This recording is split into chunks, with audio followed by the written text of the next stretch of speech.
بسم اللہ الرحمن الرحیم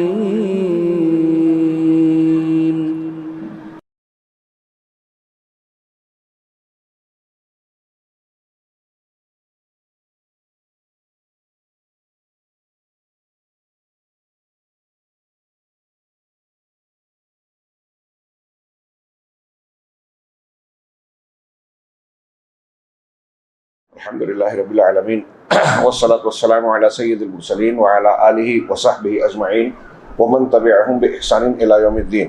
أعوذ بالله من الشيطان الرجيم. بسم الله الرحمن الرحيم. وَلَقَدْ أُوحِيَ إِلَيْكَ وَإِلَى الَّذِينَ مِنْ قَبْلِكَ لَإِنْ أَشْرَكْتَ لَيَحْبَطَنَّ عَمَلُكَ.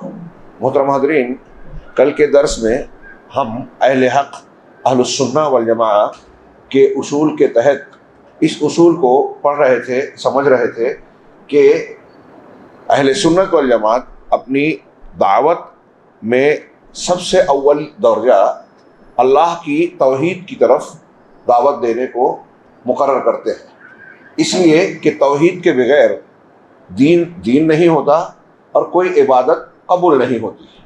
اگر ایک آدمی، اس پر کافی کچھ گفتگو ہو چکی ہے، آج ہم دلائل کا تذکرہ کریں گے. میں یہاں قرآن اور سنت کی دلیلوں میں آگے بڑھنے سے پہلے یہ کہوں گا کہ اگر ایک مسلمان قرآن و سنت کی تعلیمات سے یہ بات بھی جانتا ہے واضح طور سے کہ توحید اگر نہیں ہے، شرک اکبر ہے، تو اللہ کے یہاں کوئی عمل قبول نہیں ہوتا. جب یہ واضح ہے تو عقلی طور سے بھی اسے یہ محسوس کرنا چاہیے کہ آپ اگر کسی کو دین کی طرف بلا رہے ہیں، اگر توحید بتائے بغیر دین کی دوسری تعلیمات اس کو بتا بھی دیں، وہ مان بھی جائے، عمل بھی کرنے لگے، تو کوئی فائدہ نہیں. اس بنیاد پر عقلی طور سے بھی کوئی بھی یہ کہے گا کہ پہلے وہ چیز سکھانی چاہیے جس کی بنیاد پر دین کی عمارت صحیح کھڑی ہوتی ہے اور اللہ کے یہاں عمل قابل قبول بنتے ہیں. کل آیت پڑھی تھی وَمَا أَرْسَلْنَا مِن قَبْلِكَ مِن رَسُولٍ إِلَّا نُوحِي إِلَيْهِ أَنَّهُ لَا إِلَهَ إِلَّا أَنَا فَاعْبُدُونِ، جس کے کئی معنی میں سے ایک معنی یہ تھا کہ ہر رسول کو پہلی وحی اللہ نے جو کی وہ یہ کہ اللہ کے سوا کوئی معبود برحق ہے ہی نہیں، اس لیے صرف میری عبادت کریں. دوسری آیت جو پڑھی تھی شرع لکم من الدین ما وصی بہ، اس میں بتایا کہ ہر نبی کو اللہ تعالیٰ نے اولو العزم پیغمبروں کا نام لے کے کہا کہ دین کو قائم کرو اور اس میں فرقہ نہ بنو. اور یہ دین کا قیام پھر تفرق کا نہ ہونا، اس کی بھی جڑ بنیاد یہ ہے کہ شرک نہ ہو. دین میں تفرقہ اور گروہ بندی کی بنیاد شرک سے اور بدعت سے ہوتی ہے. آج ہمارے یہاں جہاں یہ قابل غور بات ہے، اس اصول کو پڑھتے ہوئے میں نے کل ذکر کیا تھا کہ آج روئے زمین پر مسلمانوں کی جتنی بھی جماعتیں ہیں سوائے سلفی جماعت کے، کوئی توحید کو اولیت، اہمیت اور پہلا مقام اپنی دعوت و عمل میں نہیں دیتی. یہ کسی پہ طنز و تاریض نہیں ہے، اور یہی ایک بہت بڑی علامت بھی ہے کہ ایک عام آدمی اگر دین حق کی تلاش کرنا چاہتا ہے تو بآسانی یہ جان سکتا ہے کہ کون سا دین صحیح ہے. وہی دین صحیح ہوگا، وہی دعوت صحیح ہوگی جو انبیاء کرام علیہ الصلوۃ والسلام کے منہج، ان کی تعلیم اور ان کی تربیت کے مطابق ہو. یہ زیادہ اہم ہے کہ ان کا معاملہ، اتنی جو بات ہو رہی ہے اس سے اہم بات کوئی ہو نہیں سکتی. یہ تار وائر لگا رہے ہیں، وہ کرنے دیجیے ان کو کام ان کا.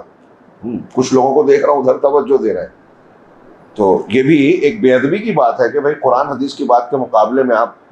خیر، تو اللہ یہ دوسری دلیل پڑی تھی، اور میں اس میں یہ کہنا چاہتا ہوں کہ اس سے کترا کر جو لوگ دعوت کے میدان میں کسی اور چیز کو ترجیح دیتے ہیں، وہاں جہاں یہ کہ وہ نبی کے طریقے پہ نہیں ہے، دوسرا یہ کہ اس کے اثرات اور نتائج برآمد نہیں ہو سکتے.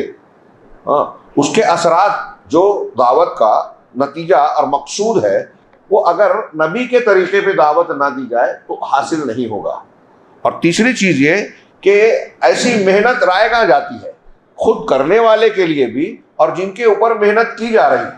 آج ہم دیکھ سکتے ہیں، یہ کوئی طنز کی بات نہیں بلکہ تفکر کی بات ہے، فکر مندی کی بات ہے ان لوگوں کے لیے جو محنت کر رہے ہیں. آپ بہت محنت کر رہے ہیں، پیسہ خرچ کر رہے ہو، وقت لگا رہے ہو، ذکر و اذکار اور دوسرے میں اپنی زندگی کا بہت سبق لگا کے، اور یہ سمجھ رہے ہو کہ ہم نے دین کا کام کیا، اللہ کا تقرب حاصل کیا. اب آپ بہت عبادت کرنے کے بعد اپنی دعا مانگتے ہو اور کہتے ہو کہ اللہ تبارک تعالیٰ بزرگوں کے وسیلے سے اللہ کے رسول صلی اللہ علیہ وسلم کے حق کے طفیل میں تو میری دعا کو قبول کر لے. یہ علماء دیوبند کے عقائد میں لکھا ہوا ہے. میں بریلویوں کی بات نہیں کر رہا ہوں جن کے یہاں کھلا کھلا شرک موجود ہے، ان کے یہاں بھی ہے، انہیں اور عقائد علماء دیوبند میں ہے کہ نبی کریم صلی اللہ علیہ وسلم کا وسیلہ لگا کے دعا مانگی جا سکتی ہے۔ حالانکہ حضرت امام ابو حنیفہ رحمہ اللہ، امام ابو یوسف، امام قاضی ابو یوسف، امام محمد کہتے ہیں کہ یہ بھی حرام ہے، یہ شرک کا ذریعہ اور بعض حالات میں شرک ہے یہ۔ اب آپ جھوٹی حدیث بیان کر رہے ہو کہ آدم علیہ السلام کو جنت سے نکالا گیا، اور جب آپ نے استغفار کی دعا کی تو حق محمد کا وسیلہ لگایا۔ امام حاکم نے اسے نقل کیا ہے، لیکن محدثین سب کے سب اس کو موضوع کہتے ہیں، ضعیف نہیں، موضوع یعنی من گھڑت، جھوٹی، غلط نسبت کی ہوئی، بناوٹی۔ تو آپ سوچئے کہ اس کو حدیث رسول کہہ کے بیان کیا جا رہا ہے، فضائل اعمال میں درج ہے، لوگ اس کو آداب دعا میں شامل کر رہے ہیں، جبکہ یہ حرام ہے۔ جب آپ نے توحید اور عقیدے ہی کو اپنا ستھرا نہیں بنایا، اب آپ محنت کر رہے ہیں، دعا کر رہے ہیں اللہ سے، اور حرام طریقے سے دعا کر رہے ہیں۔ اللہ تبارک و تعالیٰ کی عبادت کرتے ہوئے اگر آپ یہ کہیں اللہ سے وہ کام کریں اس عبادت میں جو اللہ کو ناراض کرتا ہے، تو یہ اللہ کے ساتھ مذاق کرنا نہیں ہوگا، اللہ تعالیٰ کی بے عزتی کرنا نہیں ہوگا، اس پر ثواب ملے گا یا گناہ؟ بدعت کرنے والا، شرک کرنے والا اللہ کو گالی دیتا ہے۔ جب شرک کرنے والا کسی بزرگ سے مانگتا ہے تو اللہ سے کہہ رہا ہے کہ تیری بجائے اس سے لے لوں گا، تو نہیں دیتا نہ مت دے۔ وہ کہہ نہیں رہا ہے، کہے گا بھی نہیں، لیکن اس کا عمل یہی کہہ رہا ہے۔ آپ دیکھیے کہ اللہ کے رسول صلی اللہ علیہ وسلم نے جہاں کہا گیا وَسُبْحَانَ اللَّهِ قُلْ هَٰذِهِ سَبِيلِي أَدْعُو إِلَى اللَّهِ عَلَىٰ بَصِيرَةٍ أَنَا وَمَنِ اتَّبَعَنِي وَسُبْحَانَ اللَّهِ وَمَا أَنَا مِنَ الْمُشْرِكِينَ۔ آپ کہیے کہ یہ میرا راستہ ہے، کون سا راستہ؟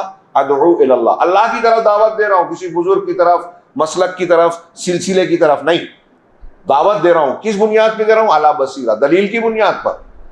انا، میں بھی اور میرے متبعین بھی۔ آخر میں کہا اللہ کی طرف جو دعوت دے رہا ہوں، سبحان اللہ وما انا من المشرکین، اللہ پاک ہے، میں مشرکین میں سے نہیں ہوں۔ اس کا مطلب اگر میں شرک کروں تو اللہ کو پاک نہیں مان رہا ہوں، اللہ کو گالی دے رہا ہوں، برا کہہ رہا ہوں، گستاخی کر رہا ہوں۔ مشرک سب سے بڑا گستاخ ہے۔ بعض علماء نے لکھا، مثال بری لگتی ہے لیکن اس سے بھی بری مشرک کی حالت ہے کہ مشرک کی مثال اس عورت سے ہے۔ ہمارے آپ کے یہاں بولتے ہیں کہ نہیں، ایک لفظ استعمال ہوتا تھا ہمارے یہاں عورتوں کی گالی میں، چھینال بولتے تھے، بولتے ہیں ادھر۔ یہ کسے کہتے ہیں؟ یہ ایسی عورت کو کہتے ہیں کہ اس کا شوہر کوئی ہے لیکن وہ تعلق کسی اور سے رکھتی ہے، سائن بورڈ کسی کا اور کاروبار کسی کا چلے، تو ایسی عورت کو کہتے ہیں چھینال۔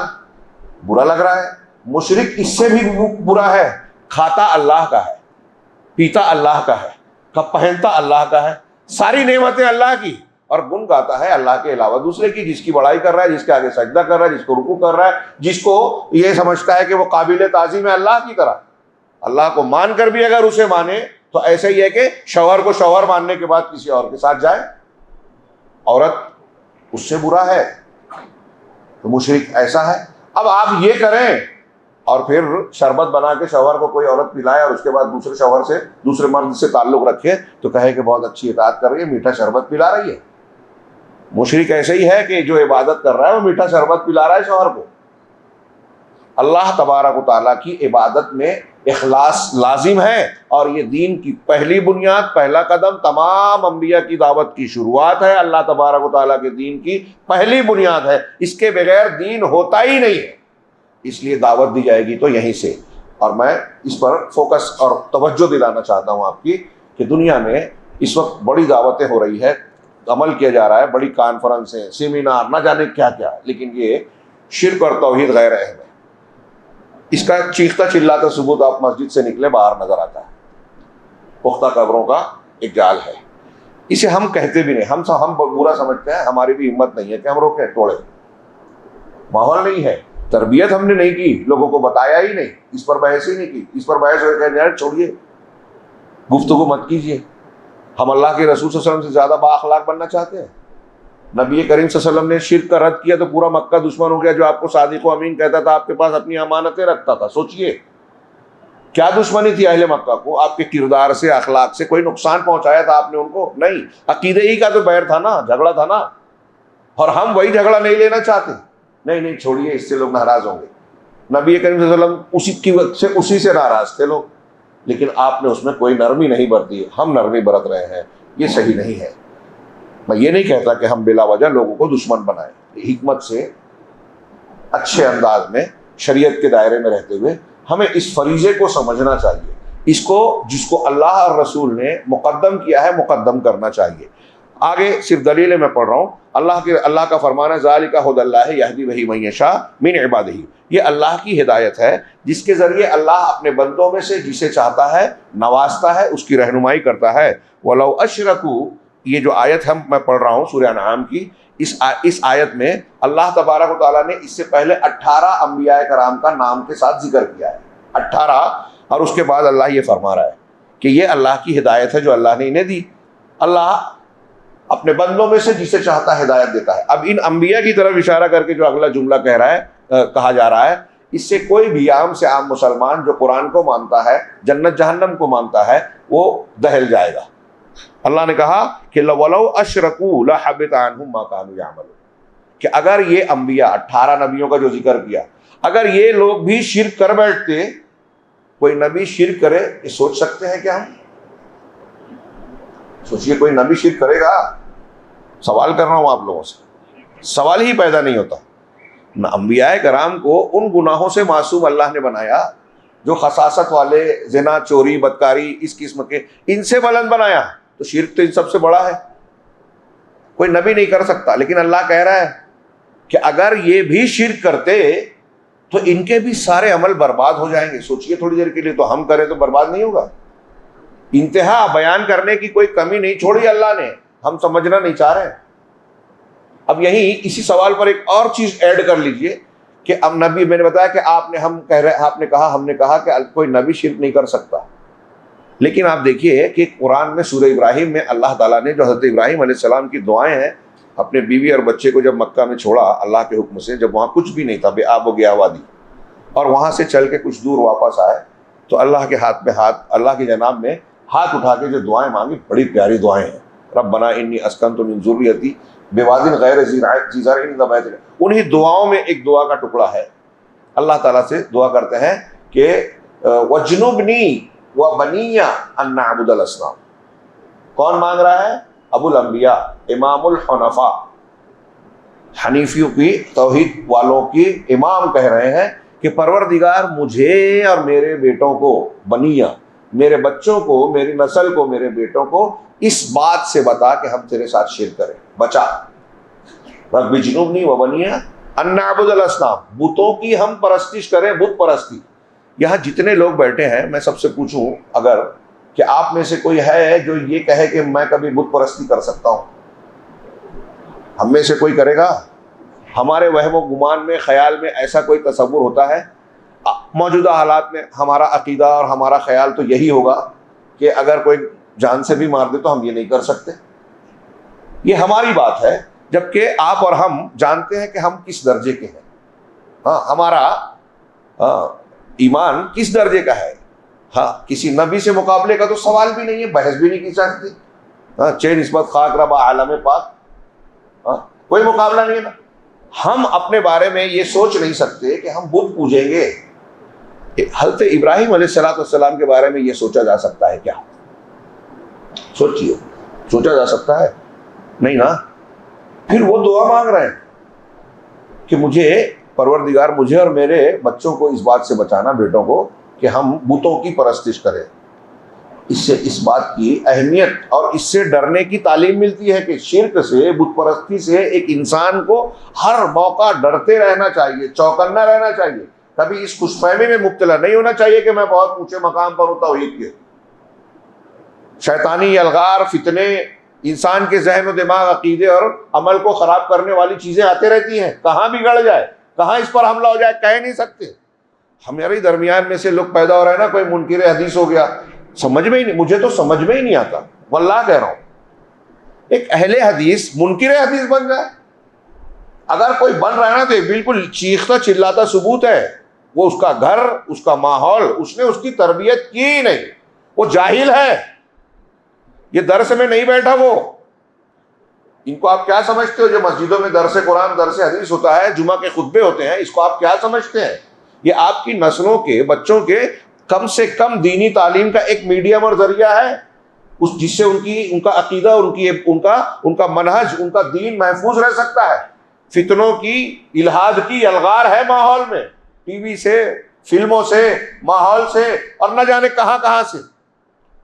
اس میں اگر آپ نے عقیدہ نہیں سکھایا، منہج نہیں سکھایا، تو کہیں بھی کسی بھی بھیڑیے کا شکار ہوں گے آپ کے ننھے منھے بکری کے بچے۔ بھیڑیے کی مناسبت سے اسے بکری کا بچہ کہا، جماعت سے جو الگ ہوتا ہے، اور جماعت سے وہ الگ ہوتا ہے جو عقیدہ سیکھتا نہیں ہے۔ اس کی اہمیت جانیے۔ یہ جو علماء کرام کی مجلسیں ہیں، دروس ہیں، خطبات جمعہ ہیں، ہاں، تو اللہ حضرت ابراہیم علیہ السلام جو فکر کر رہے ہیں، میرا بیٹا سرکاری نوکری پا جائے، اعلیٰ عہدے پہ چلا جائے، یہ سب سوچتے ہیں، یہ دنیا داروں اور کافروں کا طریقہ ہے۔ ہاں، ہمارا بیٹا پیدا ہوا ہے نا، تو اللہ نے جتنی روزی لکھا ہے، ایک دانہ جو ہے لکھا ہوا کھائے بغیر وہ مرے گا نہیں، یہ عقیدہ رکھیے۔ تو وہ اس میں اونچ نیچ چل جائے گی، 1 لاکھ کی بجائے 40,000 تنخواہ پالے چل جائے گا، لیکن توحید سے ہٹ جائیے، نہیں چلے گا۔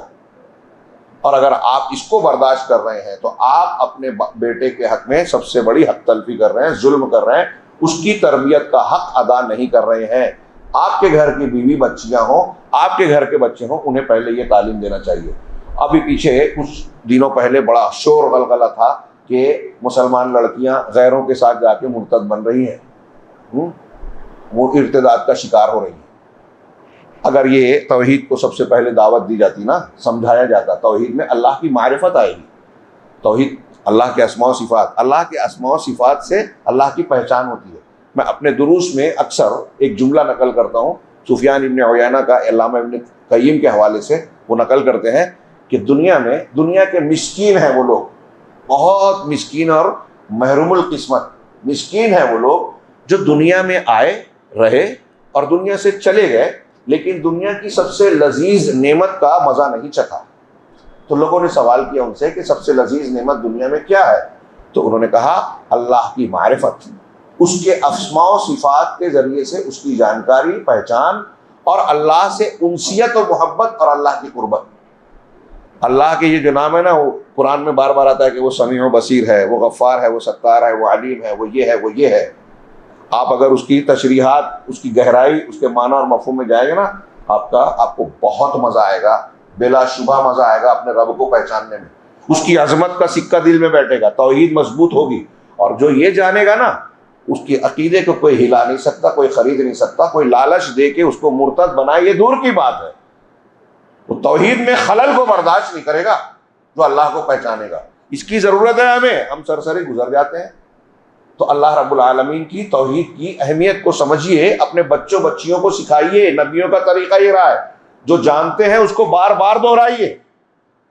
آپ عرب علماء کو دیکھیے، شاید ہی آپ کو کوئی عالم ملے گا کہ اس کی تحریر کسی بھی ٹاپک پہ مضمون لکھے، توحید سے ضرور شروع کرے گا، توحید کا ذکر ضرور کرے گا، اور ایک بات جو آپ جانتے ہیں روز دہرائیں گے اسے۔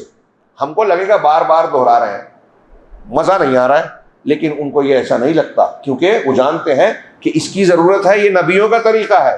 ہم جس مقصد کے لیے پیدا کیے گئے ہیں وہ توحید ہے، اور اس کا ہر بار اعادہ ہونا چاہیے۔ اب سوچئے، مثال کے طور پہ آپ کو غم ہو، دکھ ہو، تکلیف ہو، تو جو دعائیں سکھائی گئی ہے دکھ درد کو دور کرنے کی، غم اور ٹینشن کو دور کرنے کی دعاؤں میں سے ایک دعا ہے اللہ اللہ ربی لا اشرک بہ شیئا۔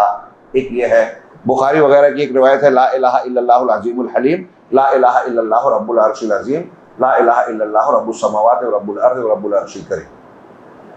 اس میں اللہ کے سوا کوئی معبود نہیں ہے، وہ حلیم ہے، عظیم ہے، عرش عظیم کا مالک ہے، وہ آسمان و زمینوں کا مالک اور پروردگار ہے۔ یہ جملہ ہے۔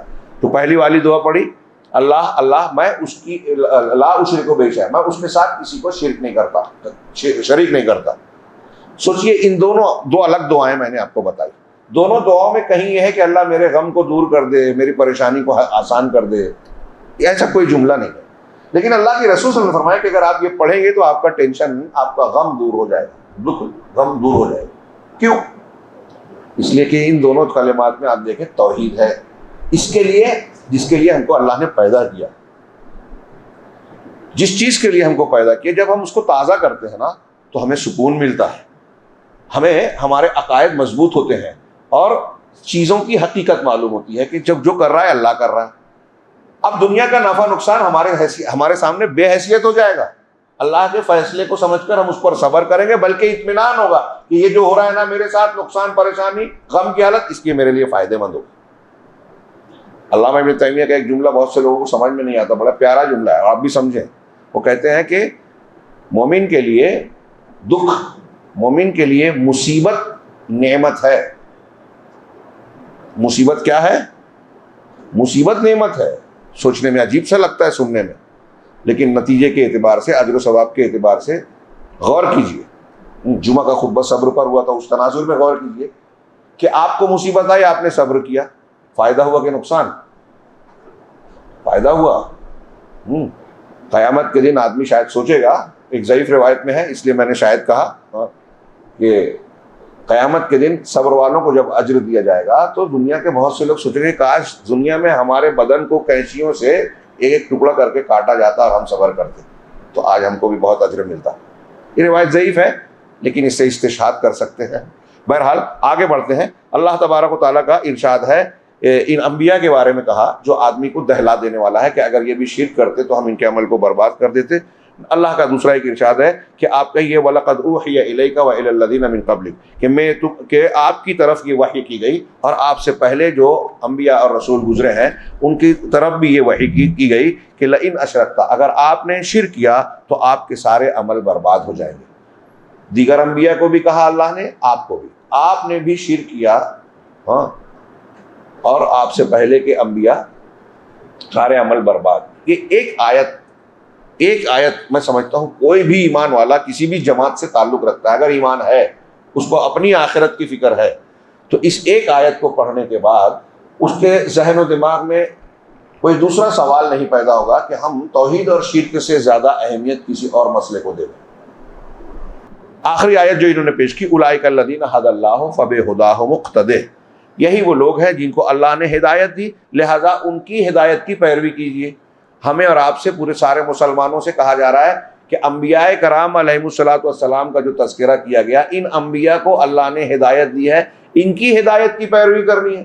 اب انہوں نے دعوت میں سب سے پہلے توحید پیش کی، ہم جو ہے نماز کے فضائل بتا رہے ہیں، ہم فلاں چیز کی فضیلت بتا رہے ہیں، ہم حکومت قائم کرنے کی بات کرتے ہیں، توحید کی اس میں جزوی طور سے صرف پچر لگاتے ہیں لیکن حکومت کے اوپر زیادہ فوکس کرتے ہیں اور کہتے ہیں کہ توحید اور شرک کی بحث میں نہ پڑو۔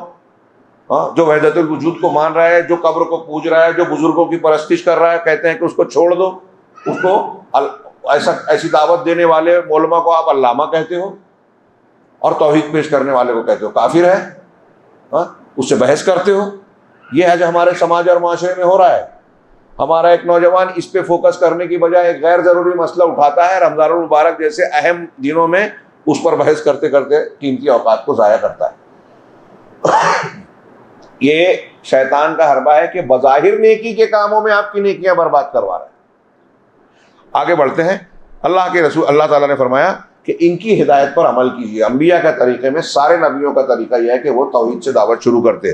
قل لا اسألکم علیہ اجرا ان ہوا الا ذکر للعالمین، آپ کہہ دیں کہ میں اس دعوت پر تم سے کوئی اجر و ثواب، کوئی معاوضہ، کوئی اجرت نہیں چاہتا، میرا اجر تو اللہ پر ہے نا۔ دوسری جگہ ان ہوا الا، یہ تو بس تمام جہانوں کے لیے نصیحت ہے، میں تم سے کوئی اجر نہیں چاہتا۔ اب اگر آپ لوگوں کو دعوت دے کر یہ کہو کہ میں اسلامی حکومت قائم کرنا چاہتا ہوں تو کیا یہ بول سکو کہ نبی کی طرح جو قرآن کہہ رہا ہے کہ میں آپ سے کچھ چاہتا نہیں ہوں؟ بولے گا ارے حکومت چاہتے ہو؟ یہ اتنے بڑے بڑے لوگ جو ہیں سیاسی پارٹیاں کروڑوں خرچ کرتی ہیں پھر اربوں کماتی ہیں، وہ بولتے ہیں کہ ہم آپ کا بھلا کرنے والے ہیں، ایسا کرنے والے ویسا کرنے والے، تو آپ بھی ایسی ہی بات کر رہے ہو۔ جب حکومت چاہ رہے ہو تو آپ تو بدلہ چاہ رہے ہو نا۔ انبیاء کا اعلان ہوتا تھا کہ ہم آپ سے کچھ نہیں چاہتے، حکومت وغیرہ کا نعرہ نہیں لگایا۔ اللہ کے رسول صلی اللہ علیہ وسلم کی یہ ایک حدیث اچھی طریقے سے دماغ میں بٹھا لیجیے دعوت کے طریقے کے سلسلے میں، جو ہم کہہ رہے ہیں قرآن کی آیتیں، اس میں اللہ کے رسول نے بالکل صاف بیان کیا۔ میں اس کو اپنے الفاظ میں بیان کروں، اس سے پہلے یہ حدیث گزر چکی کہ اللہ کے رسول صلی اللہ علیہ وسلم حضرت معاذ بن جبل کو یمن بھیجنے لگے بطور مبلغ اور گورنر والی کے۔ یہاں یہ بھی نوٹ کیجئے کہ اللہ کے رسول ایک آدمی کو بھیج رہے ہیں دعوت کے لیے، تعلیم و تربیت کے لیے، اور وہ ایک آدمی عالم ہے، علماء صحابہ میں شمار۔ جاہلوں کو تعلیم کے لیے اللہ کے رسول نے نہیں بھیجا۔ کسی مقام پر 4 کتاب پڑھ لیا، یا کچھ مسائل جان لیا، نہیں، یہ علماء صحابہ میں شمار ہوتے ہیں. حضرت معاذ بن جبل، ان کو آپ بھیجنے لگے تو نصیحت جو کی کہ اے معاذ، کہہ رہے انک تأتی قوما من اہل الکتاب، آپ اہل کتاب کی ایک جماعت، ایک قوم کے پاس جا رہے ہو، وہاں پہنچو گے. ہاں، اہل کتاب قرآن و حدیث کی اصطلاح میں صرف یہود اور نصارہ ہیں.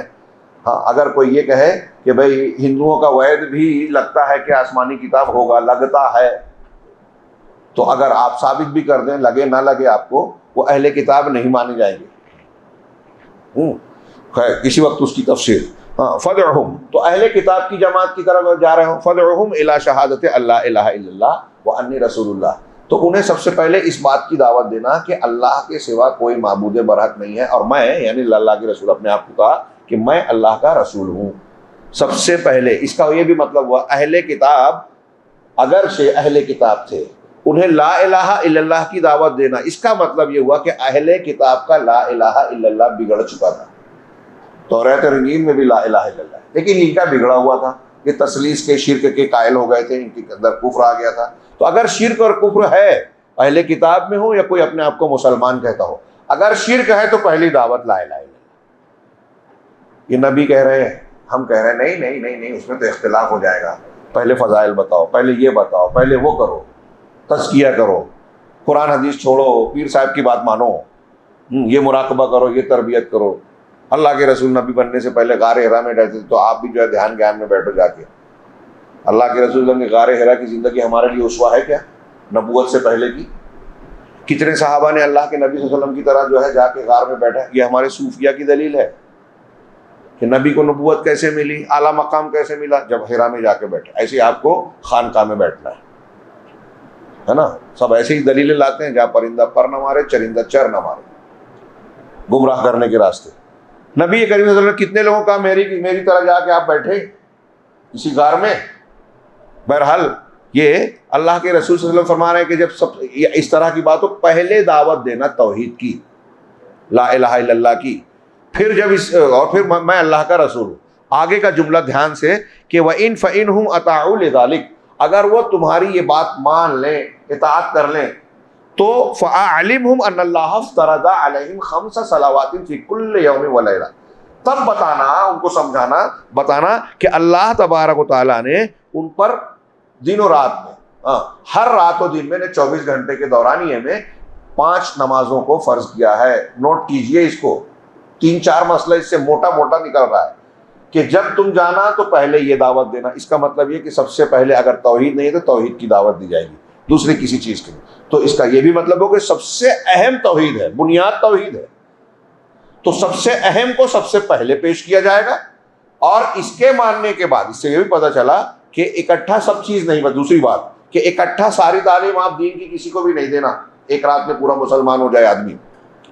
تھوڑی تھوڑی تعلیم دینا. تعلیم کا طریقہ یہ ہے کہ تھوڑا تھوڑا دیا جائے، آدمی ایک ایک سبق پڑھایا جائے. اور توحید کے سلسلے میں یہاں یہ بھی پتہ چلا کہ اس لیے بھی اس کو پہلے بتایا جائے گا اور بعد میں دوسری چیز کو، کہ اگر یہ نہیں ہے تو دوسری چیز قبول نہیں ہوگی. تو دعوت میں سب سے پہلے توحید. اب جب اس کو مان لیں تب 5 وقت کی نماز فرض. اب نماز فرض ہے، اوقات مسائل پہلے، فضائل بعد میں. ہمارے یہاں سب چھوڑ کے پہلے فضائل بتا رہے ہیں، محنت کر رہے ہیں. ان بھائیوں سے گزارش ہے، غور کریں اس پر. یہ اللہ کے رسول صلی اللہ علیہ وسلم کا فرمان ہے جو ہمارے ہدایت کے لیے آئے، جنت کا راستہ بتا رہے ہیں. تو پھر جنت، پھر جو ہے توحید رسالت مان لیں تو 5 وقت کی نماز کو بتانا. فَإِنْهُمْ أَطَاعُوا لِذَلِكَ، اگر وہ تمہاری یہ بات بھی مان لیں، فَأَعْلِمْهُمْ أَنَّ اللَّهَ افْتَرَضَ عَلَيْهِمْ صَدَقَةً، تو یہ بتانا کہ اللہ نے ان پر صدقہ فرض کیا ہے. یہاں صدقے سے مراد زکوٰۃ ہے. فرض زکوٰۃ کو صدقہ بھی کہتے ہیں. تُؤْخَذُ مِنْ أَغْنِيَائِهِمْ، جو ان کے مالداروں سے لیا جائے گا. زکوٰۃ مسلمانوں کے مالداروں سے لیا جائے گا. فَتُرَدُّ فِي فُقَرَائِهِمْ، اور ان کے فقراء میں بانٹا جائے گا. ان کے فقراء یعنی مسلمانوں کے. اس سے پتہ چلا کہ زکوٰۃ کا مال غیر مسلم کو نہیں دیا جائے گا. ہاں، مگر تالیف قلب کے لیے دیا جا سکتا ہے. اس کی کئی شکلیں ہیں. بعض شکلوں میں غیر مسلم کو دیا جائے گا. کہیں بعض علماء نے یہ بھی لکھا ہے کسی بارڈر کے علاقے میں مسلمان رہتے ہیں، جیسے ہندوستان میں فرض کیجئے بعض علاقوں میں مسلمان کسی دیہات میں، گاؤں میں ہے، کم ہے، اور وہاں کے غیر مسلموں سے ان کو خطرہ ہو سکتا ہے. آپ وہاں کے کچھ غیر مسلموں کو صدقہ و خیرات زکوٰۃ دے دیں، اس بیت المال سے زکوٰۃ دے دیا جائے تاکہ وہ مسلمان محفوظ رہیں اس احسان کے بدلے میں. تو ایسا اگر ہو تو کیا جا سکتا ہے. یہ علماء نے لکھا ہے، اس پر بحث کی گنجائش ہے. تالیف قلب قرآن کے 8 جو زکوٰۃ کے مستحقین بتائے اس میں ایک یہ بھی ہے والمؤلفۃ قلوبہم. اور اس کے علاوہ ان کے فقراء، ایک مسئلہ کچھ لوگوں نے اس کی بنیاد پر یہ بھی بیان کیا کہ اگر آپ کے شہر کے فقیر ہیں تو پہلے آپ کے شہر کے فقراء کو دیا جائے، بعد میں باہر کو دیا جائے. اب یہ مسئلہ اگر بیان کریں تو آج ہمارے یہاں بڑی فضیحت ہو جائے گی، مسئلہ ہو جائے گا. علماء کرام خود کہیں کہ ایسا کرو گے تو ہمارے مدارس ہمارے فلاں فلاں نہیں چلیں گے. ہاں، لیکن ایک بات تو ہے کہ ٹھیک ہے، ضرورت کے اعتبار سے ترجیح دی جائے گی، لیکن آپ کا قریبی، آپ کا پڑوسی، آپ کا رشتہ دار اگر مستحق ہے اور آپ دوسرے کو دیتے ہیں تو یہ قطعی طور سے صحیح نہیں ہے. اور اگر آپ زکوٰۃ صدقات خرچ کر رہے ہیں اور قریبی رشتہ دار کو دے رہے ہیں تو ڈبل ثواب ہے. رشتہ دار کے ساتھ پڑوسی بھی ہے تو 3 پٹ ثواب ہے، 3 گنا بڑھ جائے گا. یہ میں حدیث کی روشنی میں کہہ رہا ہوں. خیر، یہ مسائل ہیں دین کی، شریعت کی باتوں کو ہمیں لائٹلی نہیں لینا چاہیے. میں نے دیکھا کہ بعض ہمارے یہاں یہ بڑی بے اعتدالی ہے. جو جھوٹے لوگ ہیں وہ دھوکہ دے کے لے جاتے ہیں، جو مستحقین ہیں وہ محروم رہ جاتے ہیں. جو ہاتھ نہیں پھیلاتا وہ بیچارہ محروم کا محروم رہتا ہے. اس کا چہرہ دیکھ کر، اس کی آنکھ دیکھ کر، اس کے حالات دیکھ کر ہمارے یہاں لوگ حاجتوں کو پڑھ لیں. یہ اب نہیں رہا، بہت شاذ و نادر. سلف میں آپ پڑھیں گے تو آپ حیرت زدہ رہیں گے کہ ہمارے سلف کیسے تھے.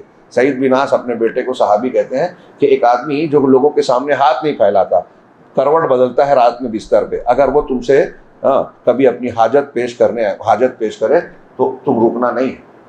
یہ یاد رکھنا کہ مانتے ہوئے اس کے ذہن و دماغ میں جو ڈر پیدا ہوتا ہے، جو فکر ہوتی ہے کہ تم رد کر دو گے تو اس کی کیا حالت ہوگی، صرف اس جذبے کو اگر دیکھو گے تو تم جو کچھ بھی خرچ کرو گے اس کے اوپر اپنی پوری جائیداد بھی، تو اس کا یہ احسان ہے آپ پر کہ اس نے بہت سے لوگوں میں آپ کو منتخب کیا کہ اس آدمی سے اپنی حاجت کہنا چاہیے. یہ ان لوگوں کی بات نہیں ہے جو بے شرمی سے ہاتھ پھیلاتے پھرتے ہیں. یہ ان لوگوں کی بات ہے جو شرم حیا رکھتے ہیں، ضرورت مند ہیں، پریشان ہیں اور مجبور ہونے کے بعد کسی سے اپنی حاجت کا ذکر کرتے ہیں. اب جب ایسا کرتے ہیں تو اس کا مطلب جس کو کہا ہے اس کے بارے میں اسے امید ہے کہ میری خواہش درخواست کو یہ رد نہیں کرے گا اور مجھے بے عزت نہیں کرے گا. تو آپ کا انتخاب کر کے اس نے آپ پر احسان کیا. یہ ایک صحابی کہہ رہے ہیں کہ اس کو مانگتے ہوئے جو اس کے چہرے پہ اندر جو رنگ آ رہا ہے نا، اس کی جو کیفیت ہو رہی ہے بظاہر آپ کو سمجھ میں نہیں آ رہا ہے، لیکن جس کی عادت نہیں ہے جب وہ مانگتا ہے تو اس کی کیا کیفیت ہوتی ہے وہ جانتا ہے. آپ اگر اس مرحلے سے گزرے ہو تو آپ بھی محسوس کر سکتے ہیں. تو یہ محسوس کیا جائے، اس چیز کو رمضان المبارک میں ملحوظ رکھنا چاہیے. اللہ تبارک اللہ کے رسول نے فَإِنْهُمْ أَطَاعُوا لِذَلِكَ، اگر وہ تمہاری یہ بات مان لے تو پھر فَإِيَّاكَ وَكَرَائِمَ أَمْوَالِهِمْ، ان کے عمدہ مال سے بچنا. زکوٰۃ لیتے ہوئے ان کے اچھے مال کو چھانٹ کر نہیں لے لینا کہ ان کا نقصان ہو جائے. اور دینے والے کو کہا کہ ایک دم ردی مال بھی مت دو کہ مری مرغی اللہ کے نام. وَإِيَّاكَ كَرَائِمَ أَمْوَالِهِمْ وَاتَّقِ دَعْوَةَ الْمَظْلُومِ، اور مظلوم کی بد دعا سے بچو. جب مظلوم کی بد دعا سے، رسول کا بہترین طریقہ ہے بد دعا سے بچنے کا مطلب رسول کی بد دعا کے مستحق میں مطلب ظلم نہ کرو کسی پر.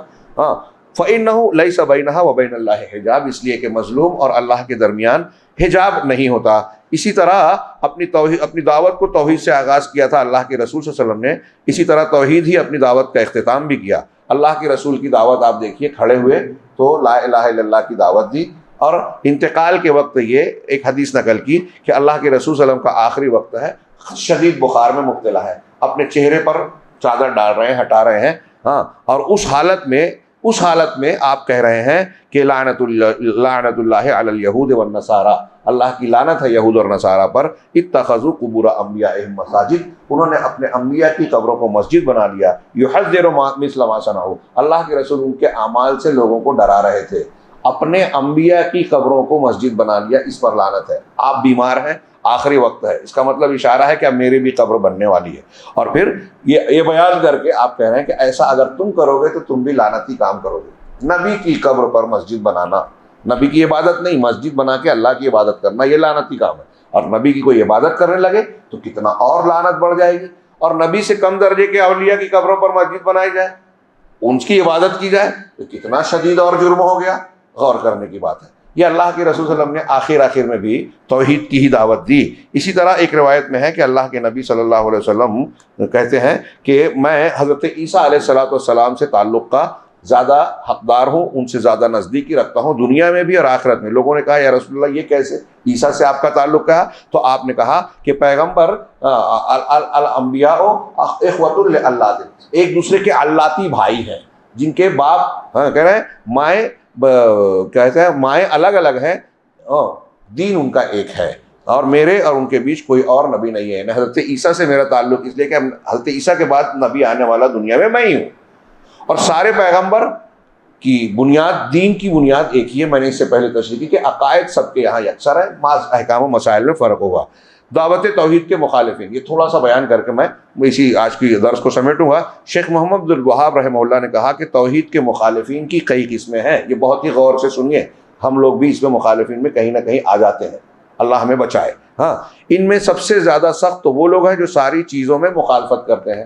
آپ توحید کی دعوت دیں، وہ اس کی پوری مخالفت کرتے ہیں۔ جو شرک کو قبول کر کے اسے دین سمجھ لیتے ہیں اور توحید کا انکار کر کے اسے باطل سمجھ بیٹھتے ہیں، یہ سب سے برے لوگ ہیں توحید کے مخالفین میں۔ اب توحید کے مخالفین وہ بھی ہیں جو طاغوت کرتے ہیں ہمارے یہاں، وہ سمجھتے ہیں کہ ہم توحید پیش کر رہے ہیں، لیکن وہ بھی مخالفت کرتے ہیں جگہ جگہ۔ یہ دیکھیے کچھ ایسے ہیں، کچھ کر کے غور سے سنیے گا، میں صرف عبارت پڑھ رہا ہوں جو ترجمہ کی ہوئی ہے۔ کچھ ایسے ہیں جو صرف اللہ کی عبادت کرتے ہیں، لیکن وہ شرک پر نکیر نہیں کرتے اور نہ ہی اہل شرک سے بغض رکھتے ہیں۔ خود نہیں کر رہے ہیں لیکن مشرکین سے بغض نہیں رکھتے، شرک کو برا نہیں سمجھتے، پیشانی پہ بل نہیں آتا، روکتے نہیں ہیں۔ ہاں، یہ توحید کے مخالف ہیں۔ کچھ ایسے ہیں جو نہ تو توحید سے محبت کرتے ہیں اور نہ ہی اس سے بغض رکھتے ہیں، کچھ لینا دینا نہیں۔ ہاں، میں اپنی جگہ ٹھیک ہوں۔ اسی طرح کچھ ایسے ہیں جو نہ تو شرک سے محبت کرتے ہیں اور نہ ہی اس سے بغض رکھتے ہیں۔ ہاں، یہاں تھوڑی دیر کے لیے ایک جملہ میں اپنا بولنا چاہتا ہوں کہ اللہ کے لیے محبت اور اللہ کے لیے نفرت یہ ان کے اندر نہیں۔ کون پھٹے میں ٹانگ ڈالے، کون جھنجھٹ میں پڑے، لیکن اگر آپ کے ابا کو کوئی برا بول دے تو آپ ایسے ہی کرو گے کہ کیا کون اس چیز میں پڑے، میرے ابا کو گالی دیتا ہے، دے۔ شرک کرنے والا اللہ کو گالی دے رہا ہے، آپ کو فرق نہیں پڑ رہا ہے، تو آپ کے ابا کو اگر کوئی گالی دے رہا ہے تو بالکل فرق نہیں پڑنا چاہیے، لیکن پڑتا ہے۔ ارے اس کے جنازے میں نہیں جاؤں گا، شادی میں شرکت نہیں کروں گا، اتنی ناراض ہو جاتے ہیں اپنی برائی کرنے پر، میرے ساتھ ایسا کیا معاف نہیں کروں گا، اللہ کے ساتھ ایسا کیا معاف کر دیں گے۔ رسول اللہ صلی اللہ علیہ وسلم کا اخلاق آپ سنتے ہیں، حضرت عائشہ کہتے ہیں کہ آپ اپنے لیے کبھی انتقام نہیں لیتے تھے، لیکن اگر اللہ کے دین کی حرمت پامال کی جاتی تو آپ چھوڑتے نہیں تھے۔ اللہ کے لیے انتقام لیتے تھے، اپنے لیے نہیں لیتے تھے۔ ہم اپنے لیے انتقام لیتے، اللہ کے لیے ہمارے اندر غیرت نہیں ہے، ہم کہاں ہیں؟ یہ عقیدے کی نہ ہونے کی بے حسی ہے۔ کہتے ہیں کچھ ایسے ہیں جو نہ تو شرک کو جانتے ہیں، نہ اس پر نکیر کرتے ہیں اور نہ اس کی نفی کرتے ہیں۔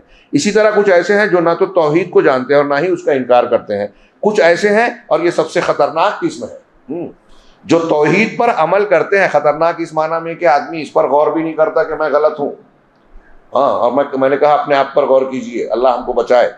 جو توحید پر عمل کرتے ہیں مگر اس کا مقام نہیں پہچانتے، اسی لیے جو توحید کو ترک کر دیتا ہے اس سے نہ تو یہ بغض رکھتے ہیں اور نہ ہی اس کی تکفیر کرتے ہیں۔ سمجھ رہے ہیں؟ خود توحید پر ہیں لیکن توحید اس کا مقام نہیں پہچانتے، اور جو توحید کو ترک کرتے ہیں، شرک کر رہا ہے، اس کے تعلق سے ان کو لینا دینا نہیں ہے۔ ہاں، اس پہ نکیر نہیں کرتے، نہ اس کو کافر مانتے ہیں کہ کوئی بات نہیں ہے، سب ٹھیک ٹھاک ہے۔ کل ہم جگہ گئے تھے، وہاں کچھ لوگوں کے بارے میں سنا، ایسی حالت تھی ان کو، وہ اہل الحدیث ہیں لیکن گھلے ملے ہیں دوسروں سے اور اس مسئلے کو میں اہمیت نہیں دیتے۔ تو پوچھا، میں نے کہا یہ شیر کے بچے ہیں لیکن چڑیا گھر میں رہتے ہیں۔ ہاں، ان کو شکار نہیں معلوم، گوشت کا ٹکڑا پھینک دیا جاتا ہے، کھا لے رہے۔ جنگل میں رہنے والا شیر اپنے آپ کو پہچانتا ہے۔ ان کو یہ خبر نہیں ہے کہ جو دولت ان کو دی ہے اللہ نے توحید کی شکل میں کتنی قیمتی ہے، پوری دنیا اس سے محروم ہے، غریب ہے، مسکین ہے۔ آپ کے ہمارے پاس جو یہ عقیدہ اصول پڑھ رہے ہیں نا، اس سے قیمتی چیز دنیا میں کسی کے پاس کوئی ہے ہی نہیں۔ بل گیٹس ہو، امبانی، اڈانی ہو، کوئی بھی ہو، سب فقیر ہیں اس میں۔ ان کے سامنے بھی کہہ سکتا ہوں انشاءاللہ، مطلب کوئی ایسی بات نہیں ہے کہ یہ مسجد میں بول رہا ہوں۔ ہاں، یہ توحید سے محروم ہے، سب سے غریب ہے، ہم سب سے امیر ہیں، سب سے بڑی نعمت ملی ہے یہ توحید، اس کی قیمت کو جانے۔ تو وہی کہا انہوں نے کہ یہ خطرناک ہے۔ ہم توحید پہ ہیں، ہم اپنے آپ کو مطمئن سمجھ رہے ہیں، اب ہمارے ارد گرد میں شرک ہو رہا ہے، کسی کوئی لینا دینا نہیں ہے، نہیں چلے گا یہ۔ ایسا کرنے والے آپ غیر محسوس طریقے پہ خاموش رہ کے آپ شرک کی تائید کر رہے ہیں، کرنے دے رہے ہیں۔ اللہ رب العالمین کی بے عزتی ہو رہی ہے اور آپ کی پیشانی پہ بل نہیں آتا، یہ آپ کے ایمان کی کمی ہے، توحید کی کمی ہے۔ کچھ ایسے ہیں جنہوں نے شرک کو ترک کر دیا اور اس سے بغض بھی رکھا، لیکن اس کے مقام کی سنگینی کو نہیں پہچانا۔ الجامع الفرید صفحہ 338، یہ شیخ محمد الوہاب رحمہ اللہ کی تحریر ہے۔ اور یہ جان لے کہ توحید اور خواہشات نفس کی پیروی دو متضاد چیزیں ہیں، کیونکہ خواہشات نفس ایک بت ہے، ہاں، اور ہر انسان کے دل میں اس کی خواہشات کے اعتبار سے ایک بت ہوتا ہے۔ قرآن میں کئی جگہ ہے کہ تمہارا کیا کہنا ہے اس شخص کے بارے میں جس نے اپنے نفس کو اپنا معبود بنا لیا۔ ہاں، حضرت ابراہیم کی دعوت کو پھر اس میں نقل کیا، یہ اپنے اس کی عبادت سے بچنا چاہیے۔ پھر اس کے بعد شیخ نے جو ہے کہا کہ اللہ تعالیٰ تمام قسموں کے بتوں کو توڑنے اور صرف اپنی عبادت کرنے کے لیے رسولوں کو بھیجتا رہا۔ صرف ظاہری بتوں کو ہی توڑنا مراد نہیں ہے، بلکہ دل کے اندر چھپے ہوئے بت کو توڑنا بھی ضروری ہے جو نفس کی شکل میں ہے۔ سیدنا ابراہیم علیہ السلام کا واقعہ کی طرف اشارہ کیا کہ اپنے باپ اور قوم سے کہا کہ یہ بت کیا ہے جس پر تم اعتکاف کرتے ہو، مجاور بن کے بیٹھتے ہو، اور پھر آپ دیکھیں گے کہ ان مورتیوں اور مجسموں سے دل انسان کا چمٹا رہتا ہے۔ ایسے ہی کچھ لوگ مورتیوں اور مجسموں سے نہیں، کچھ زندہ شخصیات سے، کچھ اپنی محبوب چیزوں سے۔ ہمارے ہاں عشق و معاشقہ چلتا ہے، ہاں، عاشق و معشوق اگر یہ بولتے ہیں کہ ہم تمہارے لیے یہ بھی سجدہ بھی کر سکتے ہیں، یہ بھی کر سکتے ہیں، تو یہ بھی شرک ہے۔ ہاں، یہ میں نہیں کہہ رہا ہوں، علماء نے لکھا ہے۔ اور بعض مرتبہ یہ دنیا کی یہ محبت شرک کے درجے میں چلی جاتی ہے جب اللہ سے بڑھا کر اپنے محبوب کو کوئی آدمی بولتا ہے، محسوس کرتا ہے۔ ہاں، اسی طرح آپ دیکھیں گے کہ اللہ تبارک و تعالیٰ نے نفس کو معبود بنانے والی بات کا ذکر کیا۔ کمال بندگی، جب آپ توحید اختیار کرتے ہیں تو کمال بندگی یہ ہے کہ آپ پورے طور سے اپنے آپ کو اللہ کے حوالے کر دیں۔ اللہ تبارک و تعالیٰ کی طرف سے جو حکم اور جو شریعت آئے، ہاں، آپ اس کو جو ہے قبول کر لیں۔ تبھی کہہ رہے ہیں، یہاں ایک لمبی عبارت ہے کہ جہاں تک مطلق بندگی کا تعلق ہے تو اس کا کوئی متعین نام نہیں بتا سکتا۔ ہاں، اس کی دعوت پر لبیک کہنے والا اس کے مختلف انواع کی عبادت کرتا ہے، یعنی توحید کو ماننے والا اللہ کی الگ الگ قسموں سے عبادت میں لگا رہتا ہے۔ ہر ایک کا الگ حصہ ہے، اسے کسی شکل، اشارہ، نام، علامت یا کسی خاص اصطلاحی طریقے کے ساتھ مقید نہیں کر سکتے۔ اگر وہ اپنے شیخ کے بارے میں پوچھے گا تو جواب پائے گا رسول، یعنی اگر ایک توحید والا ہے تو اس سے پوچھا جائے کہ آپ کا شیخ، آپ کا امام کون ہے، تو کہے گا رسول اللہ صلی اللہ علیہ وسلم۔ ہمارے یہاں لوگ بولتے ہیں اس کا امام نہیں، کیا ہوگا؟ قیامت کے دن سب لوگ اپنے اپنے امام کے ساتھ ہوں گے۔ اہل الحدیث الحمدللہ اپنے نبی کے ساتھ ہوں گے، ان کے امام وہی ہیں۔ ہاں، تو ہمارے امام رسول ہیں۔ طریقہ کیا ہے پوچھا جائے گا تو کہا رسول کی اتباع، اللہ کے اور صحابہ کی اتباع۔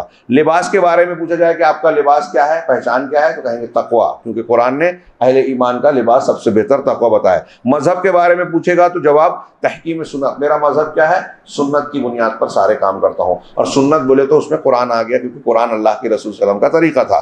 مقصود و مطلوب کے بارے میں پوچھے کہ آپ کیا چاہتے ہیں، تو کہے گا کہ اللہ تبارک و تعالیٰ اللہ کی رضا پائے گا اور اس کی بنیاد پر جو جنت۔ اگر رباط اور خانقاہ کے بارے میں کہ آپ اپنے آپ کو کہاں چمٹائے رکھنا چاہتے ہیں، تو جواب دے گا کہ مسجد فی بیوت اذن اللہ ان ترفع ویذکر فیہا اسمہ، یہ جو سورہ نور کی آیت ہے کہ اللہ کے وہ گھر جس میں اللہ نے حکم دیا ہے کہ اس میں اللہ کے ناموں کو بلند کیا جائے، صبح و شام، اور نماز قائم کی جائے، زکوٰۃ دی جائے، یہ ساری چیزیں۔ اس طرح نسب کے بارے میں پوچھے کہ آپ کا نسب کیا ہے، تو جواب دے گا اسلام۔ حضرت سلمان فارسی سے کسی نے پوچھا کہ آپ کا خاندان کون سا ہے، تو انہوں نے کہا سلمان ابن اسلام ابن اسلام ابن اسلام، میرا خاندان یہی ہے۔